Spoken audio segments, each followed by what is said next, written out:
அதுபோன்று அந்த தலைவர் இருக்கிறார். இந்த தலைவர் நேர்மையற்ற கணக்கிற்கு பாராட்டை தெரிவிக்கிறார். எந்த தலைவரும் செய்ய மாட்டார்கள், ஆனால் கடவுள் அதை செய்கிறார் என்று காட்டுவதற்காக இதை பிரட்டி கூறுகிறார் இயேசு. இந்த உவமையை மாற்றி சொல்வதன் நோக்கம் என்றால் எவ்வளவு தூரம் கடவுள் மாறுபட்ட நிலையில் இருக்கிறார், நாம் எதிர்பார்க்கும் நிலையில் இல்லாமல் வேறு விதமாக முழுமையாக ஒரு புது கடவுளாக இருக்கிறார் என்று காட்டுவதற்காக தான் இந்த உவமையில் தலைவர் நேர்மையற்ற பொறுப்பாளரை பாராட்டும் விதத்தில் எழுதிவிட்டு அதுதான் சிறந்த வழி என்று, ஒளியின் மக்களை விட இவ்வுலகின் மக்கள் தங்கள் தலைமுறையினரிடத்தில் மிக்க முன்மதி உள்ளவர்களாய் நடந்து கொள்கிறார்கள் என்று பாராட்டுகிறார். இதுதான் முன்மதி. உறவை தேட வேண்டும். இங்கே உறவை நாம் தேடினால் அங்கே நமக்கு உறவு கிடைக்கும் என்பதை முன்கூட்டியே சிந்தித்து உறவை தேடும் விதத்தில் நாம் ஒருவர் மற்றவரிடம் அன்பு செலுத்தி வாழ வேண்டும். இதுதான் நற்செய்தி வாசகத்தின் கருத்து. அடுத்து முதல் வாசகத்துக்கு போவோம். மீட்பராம் ஆண்டவர் இயேசு கிறிஸ்து வருவார் என காத்திருக்கிறோம். எப்பொழுதுமே பவுலடியார் எழுதியிருப்பதை நாம் பார்க்கும் பொழுது இந்த ஆண்டவர் இயேசு கிறிஸ்துன்னு வந்தாலே அன்று நற்கருணை என்ற வார்த்தை இல்லாத காரணத்தினால் அவர் எழுதவில்லை. எனவே அதை பொருத்தி பார்க்க வேண்டும் என்று சொல்லியிருக்கிறோம். அதுபோல் இப்போ பொருத்தி பார்ப்போம். மீட்பராம் நற்கருணை ஆண்டவர் இயேசு கிறிஸ்து வருவார் என காத்திருக்கிறோம். புரியுதா? அவ்வளோதான். ஒரே லைனில் எவ்வளோ பெரிய மறைபொருளை வெளிப்படுத்தி விட்டார் பாருங்கள். மீட்பராம் யார் மீட்பரு? நற்கருணை ஆண்டவர் இயேசு கிறிஸ்து. அவர் வருவார். எங்கிருந்து வருவார்? நற்கருணை தான் இயேசு கிறிஸ்து என்றால் அவர் எங்கிருந்து வரணும்? ஆகாயத்திலேருந்து வரமாட்டார். விண்ணகத்திலிருந்து வருவது மேலே இருந்து வரமாட்டார். எப்பொழுதும் யாரும் மேலே பார்க்காதீர்கள் கத்தோலிக்கர்கள். அவர்கள் நற்கருணையிலிருந்து வருவார். இன்னைக்கு விண்ணகத்தில் இருக்கிறார் என்றால் இன்னைக்கு விண்ணகத்தில் நற்கருணையாக இருக்கிறார். மண்ணகத்திலும் நற்கருணை தான், விண்ணகத்திலும் நற்கருணை தான். மண்ணகத்திலும் வாழ்வு தரும் உணவு தான், விண்ணகத்திலும் வாழ்வு தரும் உணவு தான். எனவே தந்தையின் வலப்பக்கத்தில் வீற்றிருக்கிறார் என்றால் காணிக்கை பொருளாக, பழி பொருளாக அமர்ந்திருக்கிறார் என்று பொருள். கடவுளுக்கு காணிக்கை அவருடைய வலது பக்கத்தில் தான் இருந்து வைப்பார்கள் தலைமை குருக்கள். அதனால் அந்த நிலைக்கு போயிருக்கிறார். எனவே இவர் வருவார் என காத்திருக்கிறோம்னா எங்கிருந்து வருவார்? நற்கருணையிலிருந்து தான் வருவார். நற்கருணை தான் விண்ணுக்கும் மண்ணுக்கும் இடையே உள்ள நுழைவாயிலாக இருக்கிறது. வேர்ம் ஹோல் என்று சொல்கிறார்கள். வேர்ம் ஹோல்னா என்ன? பல உலகங்கள் இருக்கின்றனவா, அதில் இந்த உலகத்திலேருந்து அந்த உலகத்துக்கு போகிறது. ஒரே இடத்துல பல உலகம் இருக்கிறது, பல டைமென்ஷன் என்று சொல்கிறோம். அப்போ அந்த உலகத்துக்கு இந்த உலகத்துக்கு லிங்க் இருக்குதான். உதாரணத்துக்கு தஞ்சை பெரிய கோயிலில் சொல்கிறார்கள். இப்பொழுது அதில் இருந்ததுனால தான் அது வழியாக நிறைய அசுரர்கள், அதாவது வேறு உலகத்தை சேர்ந்தவர்கள் இந்த கோயிலை கட்டினார்கள். ஒன்றும் பெரிய பெரிய பாறையாக இருக்குது, எப்படி தூக்கி வச்சாங்க அந்த காலத்தில் கிரேன் எல்லாம் இல்லாமல். அதனால் இவர்கள் வந்தார்கள், 30 அடி உயரத்தில் இருந்தார்கள், அதனால் அவர்களால் ஈஸியாக தூக்கி வைக்க முடிஞ்சிச்சு என்றெல்லாம் சொல்கிறார்கள். கதையா நிஜமா என்றெல்லாம் தெரியாது. ஆனால் எப்படி வந்தார்கள்? அந்த வேர்ம் ஹோல் வழியாக வந்தார்கள். வேர்ம் என்றால் அந்த புழு ஒரு ஓட்டை போடுகிறதில்ல மண்ணுக்குள்ளார, அது மாதிரி இந்த உலகத்தில் அந்த ஓட்டை இருக்குமா, அந்த ஓட்டைக்குள்ளார போகலாங்கிறாங்க. அதனால் நம்முடைய விண்ணரசு கடவுளுடைய குடும்பத்திற்கும் மண் உலகத்திற்கும் ஒரு வேர்ம் ஹோலாக இருக்கக்கூடியவர் தான் நற்கருணை ஆண்டவர். எனவே அவர் இங்கேயும் இருக்கிறார், அங்கேயும் இருக்கிறார். அங்கிருந்து பார்த்தாலும் நற்கருணை தெரியும், இங்கிருந்து பார்த்தாலும் நற்கருணை தெரியும். 2 டைமென்ஷன்லையும் அவர் நற்கருணை ஆண்டவர் தான். இந்த வடிவில் தான் இவர் இருக்க வேண்டும். எது வரையணும்? தீர்ப்பு நாள் வரையணும். அதனால் அதிலிருந்து ஒரு நாள் வெளிப்படுவார். என்று வெளிப்படுவார் என்றால் அந்த சோதனை முடிந்ததும், இந்த நற்செய்தி வாசகத்தில் பார்க்கிறோம் அல்லவா, அவர் பாராட்டும் நிலை வந்ததும், அந்த நேர்மையற்ற வீட்டு பொறுப்பாளரை பாராட்டும் நிலை வருவதுதான் அந்த தீர்ப்பு நாள். யாரெல்லாம் நேர்மையற்ற பொறுப்பாளராக உறவை தேடக்கூடியவர்களாக இருந்தார்களோ மண்ணுலையில், அதாவது யாரெல்லாம் பாவிகளாக இருந்து கொண்டு அதே நேரத்தில் உறவை தேட நற்கருணை ஆண்டவரிடம் வந்தார்களோ அவர்களெல்லாம் பாராட்டும் நாள் தான் தீர்ப்பு நாள். அந்த தீர்ப்பு நாள் எப்பொழுது வரும் என்றால், அது பல இடங்கள் ஏற்கனவே நாம் பார்த்திருக்கிறோம். ஒருவர் கூட இல்லை, இனி இந்த நற்கருணை நம்பக்கூடிய நபர்கள் ஒருவர் கூட இல்லை என்ற ஒரு நிலை வந்ததும் தான் கடவுள் இந்த உலகத்தை அழிப்பேன் என்று சில இடங்களில் கூறியிருக்கிறார். ஓமைகள் வாயிலாகவோ நிகழ்ச்சிகள், வரலாற்று நிகழ்ச்சிகள் வாயிலாகவோ கூறியிருக்கிறார். அதனால்தான் நோவாவிடம் அதை கூறுகிறார். என்ன கூறுகிறார்? யாருமே இல்லைப்பா, நீ ஒரு இதை பெட்டகத்தை கட்டிட்டு நீ கிளம்பு, 4-5 பேர் தான் இருக்கீங்க, இதுக்காக நான் அவ்வளோ பேருக்கும் தீனி போட முடியாது, நீ கிளம்பு, நான் எல்லாத்தையும் அழிச்சிடறேன், திரும்பி ஆரம்பத்துலேருந்து உருவாக்குறேன்னு என்கிறார்.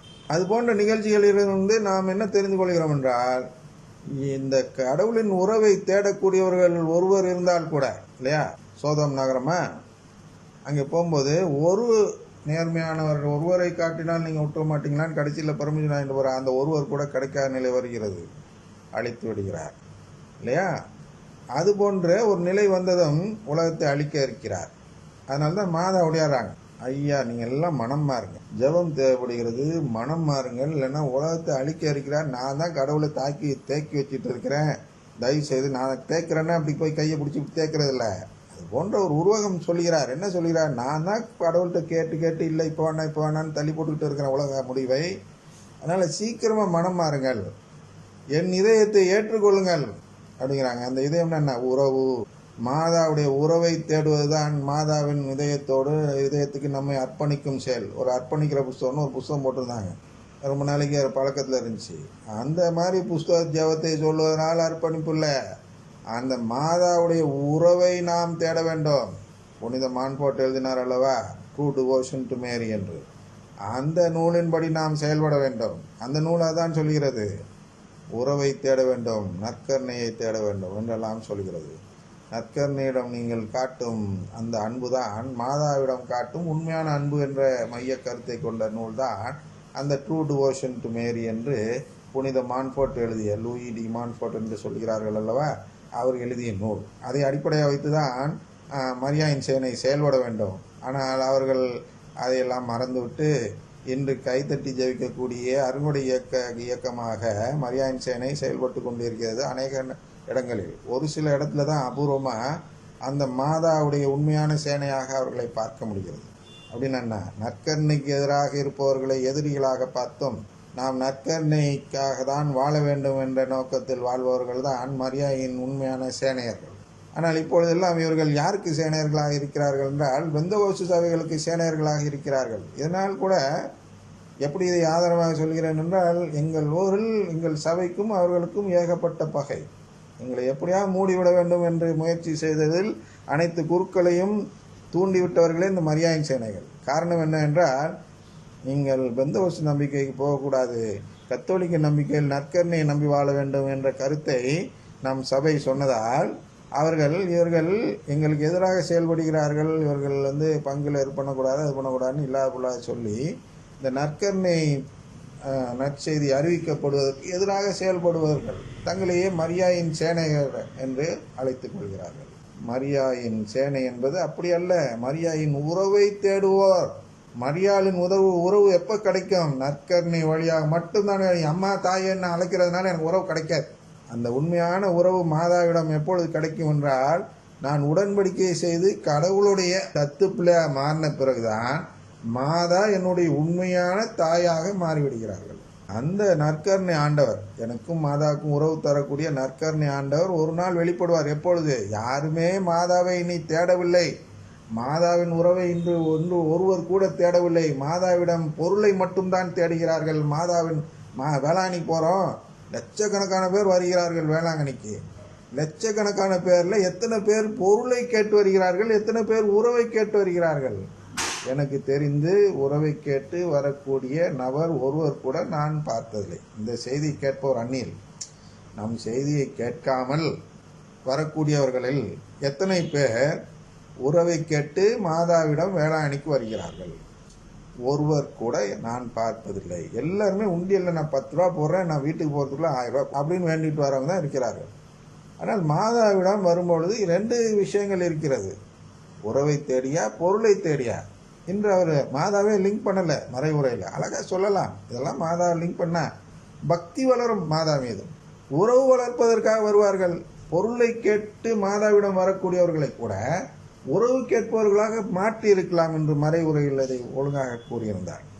ஏனென்றால் நம்முடைய கருத்துக்களை கேட்பவர்கள் வெகு சிலர், ஓர் இலக்கு 2 இலக்கு எண்ணில் அடங்கக்கூடியவர்களாக இருக்கிறார்கள். ஆனால் இந்த மறைவுரையை கேட்பவர்கள் என்பது 4-5 இலக்கு எண்களுடைய லட்சத்தில் போகலாம் என்று சொல்லலாம். அத்தனை நபர்களை ஒரு மறைவுரை கேட்கிறார்கள். அந்த ஒரு மறைவுரையில் இந்த ஒரு கருத்தை மட்டும் சொல்லும் பொழுது அத்தனை லட்சம் மக்களில் 1% என்று வைத்து கொண்டால் கூட 1000 நபர்கள் உறவை தேடுபவர்களாக மனம் மாறி இருப்பார்கள். ஏனென்றால் மாதா தான் மையம். அதுதான் அவங்க சொல்கிறாங்க, எனக்கு கான்சக்ரேஷன் டு மேரி அப்படின்னு சொல்கிறோம், அர்ப்பணமா ஆகிக்கொள்ளுங்கள் என்று மாதா கேட்பதன் காரணம் என்னன்னா, அவங்களுடைய பக்தி அவங்களுக்கு பேரும் புகழும் கிடைக்க வேண்டும் என்பதற்காக அல்ல. என்னுடைய உறவை நீங்கள் தேடி வாழும் வரை உலகம் அழிக்கப்படாது, நீடித்து கொண்டே இருக்கும். அதனால் என் உறவை தேடுங்கள் என்று சொல்வதற்காக தான் மாதா எல்லா இடத்திலும் என்னை தேடுங்கள்னு கொண்டு வராங்க காசி. அது தப்பாக நான் புரிஞ்சுக்கிறோம்.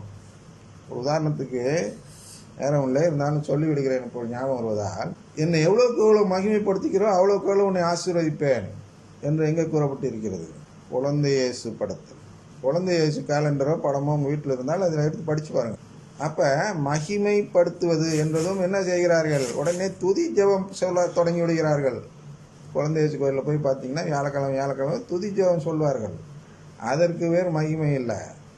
மகிமைப்படுத்துவதென்றால் அந்த குடும்பத்தில் நபர்கள் சேரும் பொழுதெல்லாம் அவர் மகிமை அடைகிறார் என்று ஏற்கனவே பார்த்திருக்கிறோம்.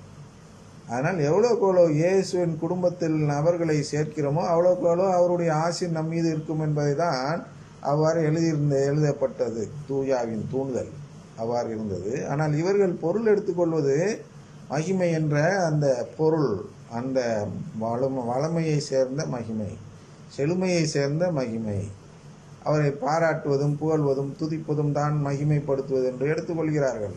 அதை அவர் மகிமையாக பார்ப்பதே இல்லை.